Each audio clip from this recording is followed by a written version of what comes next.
zadeva je naslednja.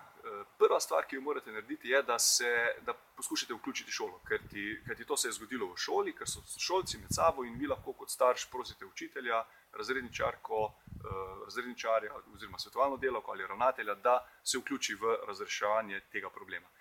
Potem bi poskušali doseči oziroma ugotoviti, kdo je to posnel in poskušati doseči, da se tak posnetek umakne iz YouTubea.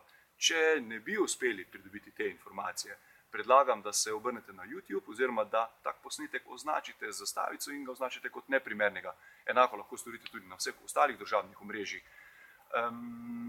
Zdaj, ukolikor pa ne uspete s tako recimo medijacijsko oziroma s tako prijaznim načinom, se boste morali žal obrniti na odvetnika in potem z njegovo pomočjo, s pravno pomočjo doseči umik oziroma primerno odškodnino, če je recimo bila ugotovljena v tem primeru kakšna škoda.